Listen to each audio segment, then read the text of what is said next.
Yes, sirs. The Pacers take a 2-1 series lead over the OKC Thunder in the NBA Finals. Defend home court and keep that advantage. Before we jump into the recap, first, couple things. One, please make sure that you're subscribed to the YouTube channel and wherever you listen to Infamously Speaking, whether that's on Apple Podcasts, Spotify, iHeartRadio, wherever you get your podcasts, please make sure you are subscribed. Also, make sure to like, leave a comment. I love the fan interaction, so let's keep that rolling. Second, Infamously Speaking merch is live. I'm wearing the Gray Love Infamously sweater. You can find that. Link is in the description, so go ahead and check that out. Be a part of the Infamous family. With those things being said, let's talk about the game. I'm not going to go too much into the stats. If you want stats, go check the box score. I'm just talking about what did I see with my eyes. Well, OKC jumped out to an early lead.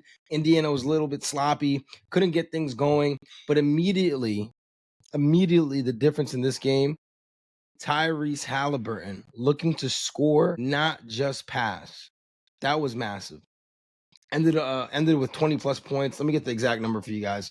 Ended with a total of 22 points, but was aggressive throughout. Wasn't waiting until late in the third, early fourth to get it going. So that was really big. Second, the Pacers' defensive intensity was incredible this game. We talked early when we were talking about the finals preview. Could Indiana withstand OKC's defensive intensity? Well, that question's been answered, right? They're up 2-1. Now the question is, how does OKC figure out Indiana's defensive intensity? I have no doubt that they will. Remember, they're in this spot down 2-1 against Denver. So this is not a different place for them. This is not new territory for them. But it's going to be interesting to see what adjustments they make. SGA had an assist to turnover ratio, I believe. He had, make sure here, 6 turnovers to 4 assists.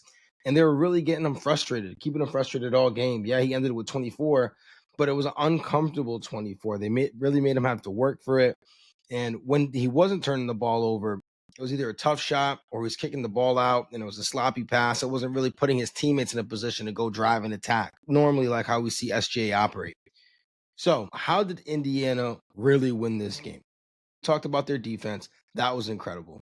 More than two things. But bigger than the defense, their bench was phenomenal in this game.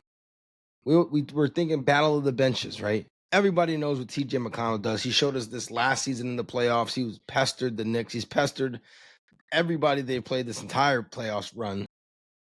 His energy, he had two separate instances. I believe it was the beginning of the second quarter where Indiana just absolutely boat raced OKC 40-28 that quarter. Where he started the quarter, they got an easy bucket. Then he steals the inbounds and gets another easy bucket. And I believe he had a play like that early in the fourth as well. Bucket, steals the inbounds, easy bucket. That's 4 points, 4 quick points. And you're like, oh, it's only 4 points. What it also is, though, is it brings life back into your team. Because both times that happened, Indiana was trailing. So what does that do? It kind of lets a little bit of the air out of the OKC balloon, right? And pumps a bunch of air into your arena and into your team. Like, wait a second. Yeah, we got this. We got this. And even when Indiana was down 9, you could tell they weren't wavered at all. Of course, it was early in the game, but we've seen it early in the playoffs. Team gets punched, they don't take a punch. They don't punch back. So bench, and I'm going to get to Bennedict Mathurin in a second, but defense and bench were key. And then, of course, what I said on last recap, Tyrese Halliburton being aggressive throughout the game and not just late. And I thought early, I was texting Quan, my co-host, I was texting him, and like about halfway through the first quarter, I was like, Hallie, no shot attempts. What's going on? And then literally right after I hit send, he started being aggressive, which is awesome. And the broadcast did a good job of talking about how he was just actively being more aggressive. I thought there was times that he got caught in the air, either with a pretty decent look from outside or a decent look when he was driving that he could have went and took, and he passed out. And I'm going to look to continue to see, does he just say, you know what, I'm going to shoot the ball here? Now, some of his teammates had it cooking. Transition, enter Bennedict Mathurin. My goodness. What a phenomenal game. What a lift off your bench. It just seemed like automatic bucket. And he had a game or two like this against the Knicks, so we knew he was capable of this. But 27 points on 9 for 12 shooting is incredible. Either extending Indiana runs or getting them a key bucket to keep them really close to OKC if OKC was ahead. That's what you need in the finals. See, what's interesting about this, and you hear a lot of analysis, and we heard it in the Boston series against the Knicks, and we heard it pretty much in every series, right? Is, X thing is an anomaly. X thing is not going to happen again. Of course, there's always a chance that it's going to happen again, but that's not the point I want to make. We said it on the show before. The playoffs are all about moments. Shea said it best after game 1, right? Every game is a reset. Every game it's 0-0. It's about the moments.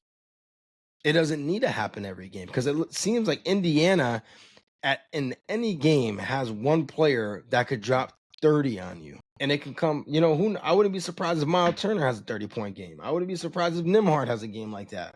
Or Neesmith. We saw it. We've seen it, right? And that's why you can't write it off as, well, that won't happen again. It might not be Mathurin next time. Maybe next game it's Pascal. Maybe next game it's Neesmith. Maybe next game it's Nembhard. Maybe next game it's a Halliburton explosion. We don't know.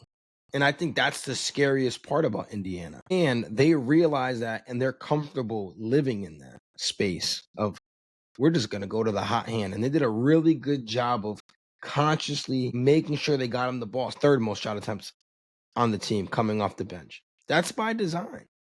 And that's why Rick Carlisle is a phenomenal coach. Recognize it. This guy's cooking. Let's get him the ball. Halliburton does a great job of that. This guy's cooking. Let's get him the ball. So, looking forward to game 4. What do we expect to happen here? Do we expect OKC to bounce back? Do we expect Indiana to take a commanding 3-1 series lead? I expect OKC to bounce back. They've done this. They've done it all playoffs, right? They're, like I said earlier, they're down in this position 2-1 against Denver in their 2nd round series. I understand this is a different team. I understand that Denver is built completely different with a superstar in Jokic, good players around him, but really no depth. In Indiana, superstar in Tyrese Halliburton. Maybe not, definitely not on the magnitude of Jokic, but really, really good players around him and an awesome bench. So it's going to be interesting to see. Like I said, I think OKC bounce back. I think they're going to play a much better game when it comes to being locked in offensively when it comes to passing the ball. I don't think they're going to be sloppy with the ball. Also, there was times where they seemed disengaged defensively, not getting back in transition. The Pacers definitely had more of the, hey, that's a made basket on the other side. We're going to go get a quick basket in transition or off a make. Definitely did a much better job of that this game. Indiana did. They played the game that they wanted to play, especially, 2 quarters they did. And they really played the game they wanted to play in the 2nd and the 4th. So they did a fantastic job of closing out halves. And if you can close out halves, you normally win the game. So I think, like I said, OKC comes back on Friday, ties the series up 2-2 for a pivotal game 5. I believe that one's on Monday. But man, what an awesome series this has been. Awesome series this has been.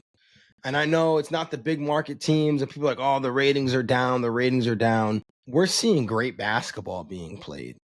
And if you love the sport, that's what's important. But above all, we're seeing moments. And that's what I love about the NBA playoffs, is that everything that you believed going into a game could be proven wrong coming out of a game. Everything that you thought was an advantage for one team can turn to look like it was a disadvantage. I said Chet was going to be the X factor in this game, and that was going to give OKC the 2-1 lead in the series, and he came out cooking.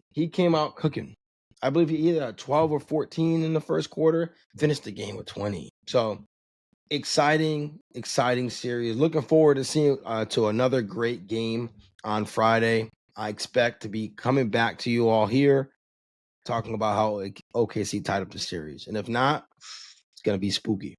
With that being said, I'll get out of here. Short recap today. Appreciate y'all tuning in. One last reminder, please subscribe to the Infamously Speaking YouTube channel. We just hit 50 subs, so thank you so much to everybody that's already locked in and tuning in and making sure that they're watching the videos. If you're not yet, make sure you do. You don't want to miss any content. And as always, think critically, speak infamously. Love. Took yours away. What did